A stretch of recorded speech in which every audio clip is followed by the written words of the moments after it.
Hi everyone, welcome back to GK Today. I am Sia and very good morning. Let's start this session. 21 अप्रैल की most important news का in-depth analysis हम यहाँ पे करने जा रहे हैं. रिवीजन पार्ट को इंक्लूड किया जाएगा, स्टैटिक पार्ट को और कुछ पीवाईक्यूज को, right.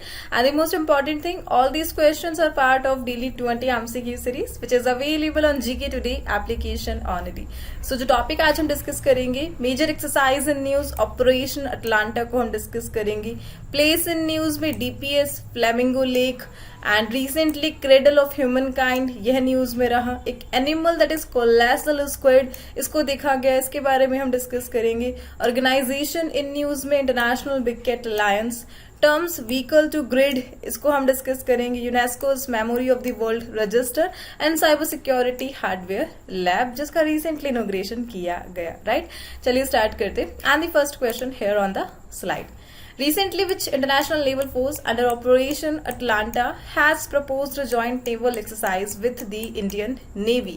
So recently Operation Atlanta, इसके तहत एक इंटरनेशनल लेवल पर जो नेवल फोर्स है उन्होंने इंडियन नेवी के साथ ऑपरेशन अटलांटा को ऑर्गेनाइज करने के लिए अनाउंसमेंट किया है. और किस नेवल फोर्स ने ये अनाउंसमेंट किया है recently? And that is option number D, European union naval force. European naval force ये प्लान कर रहे एक ज्वाइंट नेवल एक्सरसाइज के लिए जो मई 2025 में होने वाला है और इंडियन नेवी के साथ इसे ऑर्गेनाइज किया जाएगा, जो मैरीटाइम कोऑपरेशन है उसे बूस्ट करने के लिए. ठीक है, इस एक्सरसाइज को कहाँ पर कंडक्ट कराया जाएगा? लोकेशन वेस्टर्न इंडियन ओशन में एंड द रेड सी. यहाँ पर बेसिकली वेस्टर्न इंडियन ओशन और रेड सी ये वह एरिया है जो कनेक्ट करता है एशिया को, अफ्रीका को और यूरोप को. ठीक है, एक मेजर एरिया है. हॉर्न ऑफ अफ्रीका में जितनी भी स्मगलिंग हो रही है, पायरेसी हो रही है, उसे कॉम्बैट करने के लिए यूरोपियन नेवल ने यहाँ पर ऑपरेशन चला रखा है, दैट इज अटलांटा. ठीक है, तो वेस्टर्न इंडियन ओशन बेसिकली जो अफ्रीका की आप कंट्रीज देख पा रहे, सोमालिया, केन्या, तंजानिया, मोजाम्बिक, ये कवर कर रहा है वेस्टर्न इंडियन ओशन को. जो मेडागास्कर है, सबसे बड़ा आइलैंड नेशन है इंडियन ओशन का, वो यहाँ पर ही लोकेटेड है वेस्टर्न इंडियन ओशन में. ठीक है, ऊपर जाकर यहाँ पर आपको देखने को मिलेगा रेड सी, जो कि कनेक्ट करता है सूडान को अरब कॉन्टिनेंट से. सो बेसिकली जितना भी एरिया है इसे कहा जाता है हॉर्न ऑफ अफ्रीका. और यहाँ पर पायरेसी से कॉम्बैट करने के लिए यूरोपियन नेवी का सबसे main operation that is Atlanta, और यहाँ पर इंडियन नेवी के साथ एक मेजर ऑपरेशन को कंडक्ट कराया जाएगा मई मंथ में. फाइन, दैट्स वाई ये क्वेश्चन अभी न्यूज में रहा था. Basically European union naval force इसे कब एस्टेब्लिश किया गया था? 2008 में. और इनका प्राइमरी जो ऑपरेशन एक्सरसाइज है दैट इज ऑपरेशन अटलांटा, जो एग्जैक्टली कहाँ पर कंडक्ट कराया जाता है और रीजन क्या है? जो पायरेसी है उससे कॉम्बैट करना है हॉर्न ऑफ अफ्रीका रीजन में, और दैट्स वाई ऑपरेशन अटलांटा को कंडक्ट कराया जाता है. ठीक है, होप ये क्वेश्चन आपको क्लियर हो चुका है. चलिए आगे बढ़ते. यहाँ पर हम रिवाइज करने जा रहे हैं डिफेंस करंट अफेयर्स से related updates, and that are which organization unveiled the BM-04, India's new short-range ballistic missile capable of hypersonic speed. और इसे रिसेंटली डीआरडीओ ने अनवेल किया है. द BM-04 एक शॉर्ट रेंज बैलिस्टिक मिसाइल है which shipyard is responsible for building the next generation missile vessel in India, और that is Cochin shipyard limited. ठीक है, इनका इनिशिएटिव रहा. INO CHOS एक बाइनियल मल्टीनेशनल एयर एक्सरसाइज रही जिसे होस्ट करा ग्रीस ने. ठीक है, ग्रीस यूरोपियन कॉन्टिनेंट का पार्ट है. मैरीटाइम पार्टनरशिप एक्सरसाइज ये रिसेंटली हुई है रशिया एंड इंडिया के बिटवीन. MQ-9B प्रेडेटर ड्रोन इसे रिसेंटली एक्वायर किया है इंडिया ने, और यूएस से. इसका मेन ऑब्जेक्टिव क्या है? सर्वेलेंस एंड रिकॉनेसेंस, ये इसका मेन ऑब्जेक्टिव है. And which Indian naval ship recently participated in the Russian navy day, जो कि सेंट पीटर्सबर्ग में सेलिब्रेशन हुआ था. INS तब्बर ने रिसेंटली पार्टिसिपेट किया इसमें. 9K33 OSA AK एक मिसाइल सिस्टम है. किस टाइप का है? Short range tactical surface to air missile system है यह, right. Let's move to the next slide. The next question: which two classical Indian texts were recently inscribed in UNESCO's Memory of the World Register in April 2025? सो हाल ही में किन दो शास्त्रीय भारतीय ग्रंथों को अप्रैल 2025 में यूनेस्को की memory of the world register में इंक्लूड किया गया है, अंकित किया गया है? एंड उन दोनों क्लासिकल इंडियन टेक्स्ट का नाम क्या है? That is Shrimad Bhagavad Gita and Natya Shastra. So recently classical Indian text Shrimad Bhagavad Gita and Natya Shastra इन्हें यूनेस्को के memory of the world register में इंक्लूड किया गया है, और इसके लिए अनाउंसमेंट रिसेंटली किया गया बाय दी जो हमारे मिनिस्टर ऑफ कल्चर है गजेंद्र सिंह शेखावत. उन्होंने इसके लिए अनाउंसमेंट किया. ओवरऑल 2025 में टोटल 74 न्यू एंट्रीज को इंक्लूड किया गया है यूनेस्को के memory of the world register में, जिसमें से इंडिया से 2 क्लासिकल इंडियन टेक्स्ट को इंक्लूड किया गया. ठीक है, दैट्स वाई ये क्वेश्चन अभी न्यूज में रहा था. इसी के साथ यहाँ पे डिस्कस किया जा रहा है श्रीमद् भगवत गीता. श्रीमद् भगवत गीता महाभारत के किस सेक्शन से लिया गया है बता सकते हैं? बेसिकली महाभारत में टोटल 18 सेक्शन है, 18 चैप्टर्स है एंड 700 श्लोक है. सो महाभारत के भीष्म पर्व से लिया गया है श्रीमद् भगवत गीता. यह PYQ का क्वेश्चन है. Basically Mahabharata it is the dialogue between lord Krishna and Arjuna. इसी के साथ नाट्य शास्त्र. नाट्य शास्त्र को किसने कंपोज करा है? भरत मुनि ने कंपोज करा है नाट्य शास्त्र को, जिसमें लगभग 36,000 श्लोक है, वर्सेस है, और गंधर्व वेदा के नाम से भी जाना जाता है नाट्य शास्त्र को. राइट. इसी के साथ यहाँ पर यूनेस्को को डिस्कस किया जा रहा है. आप बता सकते हैं यूनेस्को में जो एस है ये किसके लिए स्टैंड करता है? So if you know the full form of UNESCO then definitely आप इसका आंसर कर सकते हो. सो एस साइंटिफिक के लिए स्टैंड करता है. यह भी PYQ का क्वेश्चन है. United Nations Educational Scientific and Cultural Organization. इसी के साथ अभी रिसेंटली कल्चरल लिस्ट को अनाउंस किया गया था यूनेस्को, जिसमें से इंडिया के किस कल्चरल साइट को इंक्लूड किया गया है यूनेस्को की कल्चरल लिस्ट में recently, and that is Assam का लोकेशन था मोइदम. इन्हें रिसेंटली कल्चरल हेरिटेज में इंक्लूड किया गया, UNESCO world heritage site of India. ठीक है. और इसी के साथ मोइदम से पहले कर्नाटका की एक साइट थी that is Hoysala temple of Vellore. इन्हें इंक्लूड किया गया था. एंड सोमनाथपुरा इस लोकेशन को as a cultural site include किया गया था 2023 में. एंड शांति निकेतन 2023 में वेस्ट बंगाल से रिकॉग्नाइज की गई थी cultural site. Now the question, first UNESCO heritage site कौन सी है इंडिया से जिसे यूनेस्को ने अपनी कल्चरल साइट में इंक्लूड किया था? इसका आंसर आपको कमेंट बॉक्स में मेंशन करना है. ठीक है, चलिए आगे बढ़ते. The next slide, the next question. So recently UNESCO से रिलेटेड कुछ अपडेट्स को हम यहाँ पे रिवाइज करने जा रहे हैं, and that are which 3 UNESCO World Heritage Sites are included in the Taj Trapezium Zone, and that is Taj Mahal, Agra Fort and Fatehpur Sikri. इन तीनों को रिसेंटली इंक्लूड किया गया. TTG बेसिकली पहले इंक्लूड कर दिया गया था, लेकिन यहाँ पर रूल्स एंड रेगुलेशन में चेंजेस देखने को मिले थे, एंड दैट्स वाई ये क्वेश्चन यूज में रहा था. Which traditional Bosnian song was included in UNESCO's National Inventory of Intangible Cultural Heritage. So intangible cultural heritage है, और सेफ डार्लिंग का इसे इंक्लूड किया गया था रिसेंटली. एक बॉस्नियन सॉन्ग है यह. Which country's traditional drink namesake has been added to UNESCO's Intangible Cultural Heritage of Humanity list? और जापान का ये ड्रिंक था. एंड इंडियन टेम्पल जिसे यूनेस्को के 2023 अवार्ड ऑफ डिस्टिंक्शन के लिए सिलेक्ट किया गया, and that is Avadhsaheshwar temple. Now the question, कहाँ पर यह लोकेटेड है? इसका आंसर आपको कमेंट बॉक्स में मेंशन करना है. कौन से राज्य में, कौन से स्टेट में लोकेटेड है Avadhsaheshwar temple? Baalbek, Tyre and Anjar recently news में मेंशन थे. यूनेस्को वर्ल्ड हेरिटेज साइट है, और किस कंट्री से एसोसिएटेड है? लेबनान से एसोसिएटेड है. ठीक है. वाटफाउ यूनेस्को वर्ल्ड हेरिटेज साइट, ये कहाँ पर है? यह लोकेटेड है लाओस पे. ठीक है. And which institution related to Yakshagana was recently accredited by the UNESCO convention on intangible cultural heritage, and that is Mahaganapati Yakshagana Mandali. ठीक है. चलिए आगे बढ़ते. The next slide, the next question, and that is International Wicket Alliance is implemented through which agency in India? So International Wicket Alliance recently again news में रहा, और किसने इस अलायंस को इम्प्लीमेंट करा है इंडिया में, and that is national Tiger Conservation authority, right. So PM Narendra Modi ने 2019 में ग्लोबल टाइगर डे के दौरान इनिशिएट करा था कि एक टाइप का ऑर्गेनाइजेशन को बनाया जाएगा जो कि डेडिकेटेड होगा जो बिग कैट की जो स्पीशीज है उनके कंजर्वेशन के लिए। सो पीएम नरेंद्र मोदी ने 2019 में ग्लोबल टाइगर डे के दौरान अनाउंसमेंट किया था कि इंडिया बनाएगा एक organization that is international big cat alliance. Then आगे जाकर एक बजट को अनाउंस किया जाता है 2023 से 28 तक के लिए 150 करोड़ का 5 साल के लिए इंटरनेशनल बिग कैट अलायंस को, और इसको अप्रूवल भी मिल जाता है कैबिनेट से। एंड नाउ ये क्वेश्चन अभी न्यूज में है बिकॉज आईबीसीए का जो हेडक्वार्टर है वो कहाँ पर लोकेटेड होगा, इंडिया में, और इसके लिए रिसेंटली जो एग्रीमेंट है वो साइन हुआ है। सो आईबीसीए का जो हेडक्वार्टर है ऑफिशियल इंडिया में एस्टेब्लिश होगा, इसके लिए एग्रीमेंट साइन किया गया एंड दैट्स वाई ये क्वेश्चन अभी न्यूज में रहा। सो आईबीसीए को 2023 में ऑफिशियली लॉन्च किया गया और यूनियन कैबिनेट ने इसके लिए जो बजट सब कुछ 2024 तक पास करवा दिया था। इसे कौन इम्प्लीमेंट कर रहा है, National Tiger Conservation authority.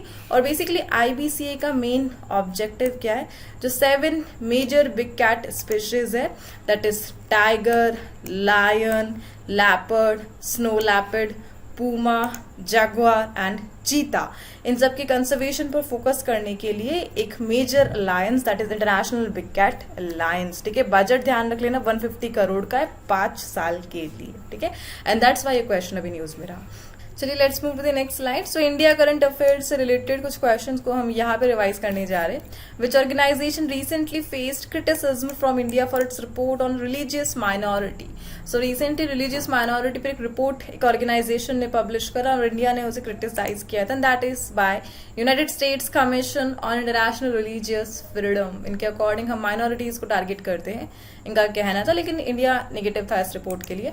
Recently the central government has raised $500 million from which organisation to improve health care in Maharashtra. So ये जो सपोर्ट है हमें एशियन डेवलपमेंट बैंक से मिला है। Which Indian initiative was praised by Oxford University Said business school for accelerating infrastructure project and that initiative is Pragati. Pragati के लिए हमें प्रशंसा मिली ऑक्सफोर्ड यूनिवर्सिटी के सेट बिजनेस स्कूल से। ई श्रम पोर्टल को किसने लॉन्च करा है, ministry of labour and employment ने। World 17th athlete passport management unit, इसे रिसेंटली इनॉग्रेट किया गया न्यू दिल्ली में। And Shompen tribe of people recently था, न्यूज में है, किस स्टेट में है, अंडमान एंड निकोबार आइलैंड में यह लोकेटेड है। मिशन अरुण हिमवीर, इसे किसने लॉन्च करा है, जो एग्री हॉर्टी प्रोड्यूसर है उनके लिए मार्केट एक्सेस को एनहांस करने के लिए अरुणाचल प्रदेश ने इस इनिशिएटिव को लॉन्च किया रिसेंटली। चलिए आगे बढ़ते, the next slide, the next question. So recently, which Indian state has officially approved the DPS Flamingo Lake as a conservation reserve? So recently, एक lake that is DPS Flamingo Lake इसे conservation reserve के तौर पर announcement किया गया और किसने इसके लिए ऑफिशियली अप्रूवल दिया है, and that is by Maharashtra. So जो महाराष्ट्र का स्टेट वाइल्ड लाइफ बोर्ड है उन्होंने डिक्लेयर करा है कि डीपीएस फ्लैमिंगो लेक को कंजर्वेशन रिजर्व के तौर पर रिकॉग्नाइज किया जाएगा और इस प्रकार ये फर्स्ट वेटलैंड है जो थाने क्रिक फ्लैमिंगो सेंचुरी से लोकेटेड है। बेसिकली थाने क्रिक फ्लैमिंगो सेंचुरी महाराष्ट्र और थाने में स्प्रेडेड एरिया है जो कि डेडिकेटेड है, जो फ्लैमिंगो है उनके कंजर्वेशन के, जो माइग्रेटरी फ्लैमिंगो है लगभग 200 बर्ड स्पीशीज है उनके लिए रिनोन्ड एक सेंचुरी है, ठीक है। और यहाँ पर फ्लैमिंगो लेक को, डीपीएस को इसके साथ लिंक कराते हुए एक कंजर्वेशन रिजर्व घोषित किया गया है, बिकॉज ये जो लेक है that is DPS flamingo lake, ये काफी सीरियस सिचुएशन को फेस कर रही है। बेसिकली यहाँ पर जो सीवेज है, वाटर के अंदर जितना भी सेडिमेंट है उसके कलेक्शन के कारण जो टाइड है, टाइडल एक टाइप का टर्म है that is blocked tidal inlet, यानी पानी के अंदर कचरा इकट्ठा होने से जो लहरें है, टाइडल है, वाटर का जो नेचुरल फ्लो है वो रुक रहा है और इसके कारण रिसेंटली 17 फ्लैमिंगो की डेथ यहाँ पर रिकॉर्ड की गई 2023 में। एंड इसी के लिए रिसेंटली एक्सपर्ट्स ने वार्निंग दी है कि वेटलैंड लॉस अगर होता है तो ये जो नेचुरल फ्लैमिंगो है जो इमिग्रेशन के थ्रू यहाँ पर आते हैं, इनकी जो पॉपुलेशन है वो नवी मुंबई इंटरनेशनल एयरपोर्ट में देखने को मिल सकती है और इसके कारण बर्ड स्ट्राइक रिस्क हो सकता है। और इसी स्टेप को देखते हुए जो Maharashtra state wild life board है उन्होंने फ्लैमिंगो लेक को एक कंजर्वेशन रिजर्व घोषित किया है, सो दैट जो bird strike risk possible create हो सकता है उसे रोका जा सके। एंड दैट्स व्हाई ये क्वेश्चन अभी न्यूज में रहा। चलिए आगे बढ़ते the next slide, the next question. So place in news that is not sentinel island, ये रिसेंटली न्यूज में था। कहाँ पर, किस वाटर बॉडी में यह लोकेटेड, बे ऑफ बंगाल में लोकेटेड है, not sentinel island. Amsterdam island, ये कहाँ पर है, साउदर्न इंडियन ओशन में। नॉट्रे डैम कैथेड्रल, ये कहाँ पर, किस कंट्री का पार्ट है, फ्रांस का। माउंट क्लिमंजारो किस कंट्री का पार्ट है, तंजानिया का। सिंकाको आइलैंड, ये किस सी में लोकेटेड है, ईस्ट चाइना सी में। फॉल्कलैंड आइलैंड कौन से ओशन में है, साउथ अटलांटिक ओशन में। द स्ट्रेट ऑफ हॉर्मुज कौन सी दो वाटर बॉडीज को कनेक्ट करता है, पर्शियन गल्फ को एंड गल्फ ऑफ ओमान को यह कनेक्ट करता है, राइट। चलिए आगे बढ़ते, the next slide, the next question. Which state has launched a pilot vehicle to grid project in collaboration with IIT Bombay? So recently IIT Bombay ने एक major board के साथ कोलैबोरेशन करा है and that board is from Kerala, the Kerala state electricity board. और ये जो collaboration हुआ है बेसिकली V2G पायलट प्रोजेक्ट के लिए हुआ है। V2G पायलट यानी इलेक्ट्रिक व्हीकल से जो ओवर इलेक्ट्रिसिटी है उसे रिटर्न करना है ग्रिड में। इसके लिए टेस्टिंग के लिए कोलैबोरेशन करके इस प्रोजेक्ट को डेवलप करने की प्लानिंग चल रही है IIT बॉम्बे एंड KSEB में, so that vehicle to grid technology को डेवलप किया जा सके जो अलाउ करता है इलेक्ट्रिक व्हीकल से जो स्टोर्ड पावर है उसे वापस ग्रिड में भेजने के लिए अगर इन केस वो यूज में नहीं आ रहा तो। इस सिस्टम को डेवलप करने के लिए recently IIT Bombay and Kerala state energy board ने कोलैबोरेशन किया है, basically electric city board it is, ठीक है। एंड दैट्स व्हाई ये क्वेश्चन अभी न्यूज में रहा। चलिए आगे बढ़ते, the next slide, the next question. So cradle of human kind UNESCO world heritage site is located in which country? So place in news that is cradle of humankind, यह भी news में रहा। कहाँ पर यह location located है, south Africa में located है। So recently cradle of human kind south Africa की यह लोकेशन इसे 3 साल के बाद रीओपन किया गया है। बेसिकली यहाँ पर आज से 3 साल पहले फ्लडिंग का केस देखने को मिला था और इसके कारण इस जगह को बंद कर दिया गया था, बट नाउ इसे रीओपन किया गया है। कहाँ पर यह लोकेटेड है, जोहान्सबर्ग के नियर बाय लोकेटेड है। एक यूनेस्को का वर्ल्ड हेरिटेज साइट है। लाइमस्टोन केव को यह फीचर करता है और की site just like stuck fountain ये यहाँ पर लोकेटेड है, ठीक है। इन साइट से यहाँ पर ह्यूमन एवोल्यूशन के लगभग 3.5 मिलियन ईयर पुराने एंड दैट्स वाई काफी इंपॉर्टेंट यूनेस्को का वर्ल्ड हेरिटेज साइट है। कहाँ पर लोकेटेड है, साउथ अफ्रीका में नियर जोहान्सबर्ग, ठीक है। इसी के साथ यूनेस्को क्या बता सकते हैं, यूनेस्को का फर्स्ट वर्ल्ड हेरिटेज साइट कौन सा है वर्ल्ड लेवल पर? What was the first location as UNESCO World Heritage Site? And that is Galapagos Island. So Galapagos Island ये फर्स्ट लोकेशन है जिसे रिकग्नाइज किया गया as UNESCO world heritage site, ठीक है। इंडिया में एक फेमस यूनेस्को साइट है जिसे कहा जाता है द लैंड ऑफ बुद्धा। बता सकते हैं कौन सी साइट है? That is Bodh Gaya. बोध गया को रिकग्नाइज किया जाता है the land of Buddha and that is also UNESCO site, ठीक है। चलिए आगे बढ़ते, the next slide, the next question. What is the name of cyber security hardware lab recently launch by Telangana?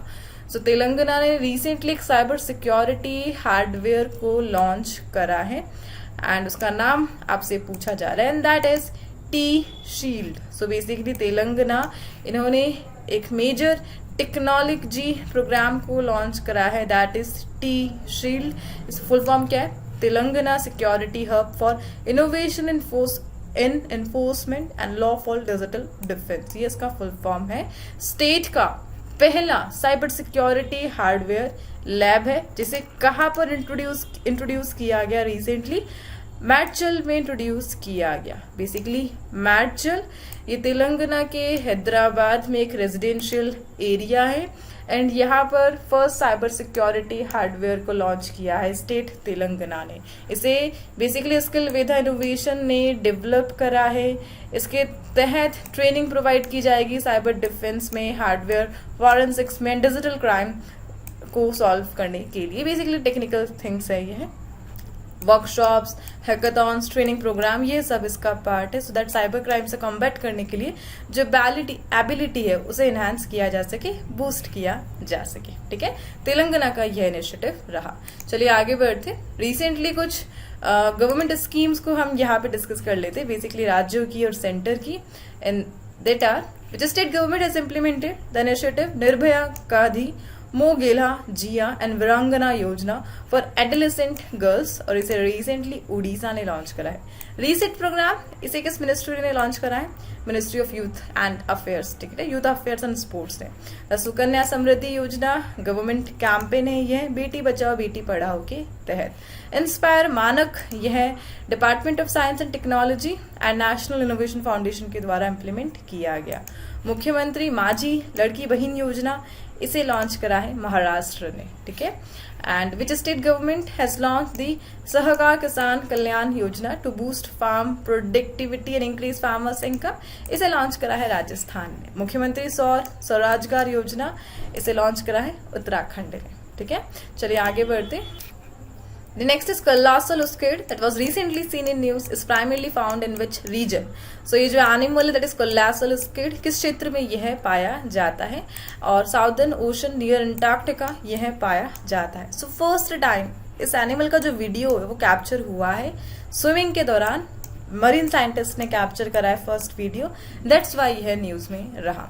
Basically ऐसे एनिमल जिनके पास बैकबोन नहीं होती उसके लिए क्या टर्म यूज किया जाता है? Let me know in the comment box. जिनके पास बैकबोन नहीं होती उस कैटेगरी में काउंट किया जाता है कोलोसल स्क्विड को। एक लार्जेस्ट स्क्विड स्पीशीज है यह। इनकी जो आईज है किसी भी एनिमल से कंपेयर किया जाएगा तो सबसे लार्जेस्ट है, और बेसिकली जो cold water of southern ocean है यहाँ पर ये रिजाइड करती है। ठीक है, और इनके पास बैकबोन नहीं होती। Basically vertebrate, non vertebrate I think that term is. So basically 100 साल के बाद ये जो डिस्कवरी सामने आई है और इसे पहली बार आइडेंटिफाई किया गया, साउदर्न ओशन में है, और लीस्ट कंसर्न इन्हें क्लासिफाई किया गया है बाय दी IUCN। ठीक है, सो IUCN की जो रेड लिस्ट है उसमें लीस्ट कंसर्न लिस्टेड है the colossal squid, and that's why ये एनिमल अभी न्यूज में रहा। ठीक है, चलिए आगे बढ़ते। The next slide, the next question. Which state government has launched the महिला संवाद रथ campaign to promote women empowerment in state? So recently women empowerment के लिए कैंपेन चला है, that is महिला संवाद रथ, और इसे चलाया है बिहार ने। ठीक है, so basically Nitish Kumar that is the CM of Bihar, and इन्होंने लॉन्च करा महिला संवाद रथ। बिहार की जो विमेन्स उन्हें एम्पावर करने के लिए 600 प्रमोशनल जो व्हीकल्स है वो विजिट करेंगे ओवर 70,000 लोकेशन बिहार स्टेट में। गोल क्या है? जो 2 करोड़ विमेन हैं बिहार की, उन्हें एम्पावर करना, उन्हें अवेयर करना है, सपोर्ट करना है, उनके डेवलपमेंट पर काम करना है, और इसके लिए लॉन्च करा है महिला संवाद रथ बिहार ने। एंड दैट्स व्हाई ये क्वेश्चन अभी न्यूज में रहा। ठीक है, इसी के साथ इस सेशन को आज हम यहाँ पे एंड करते। एंड आज के जो क्विज के क्वेश्चन है that is related with reports and indices current affair, जिसके आंसर आपको कमेंट बॉक्स में मेंशन करने हैं। हम मिलते हैं नेक्स्ट सेशन के साथ। Till then please do revision and take care, and thank you for watching.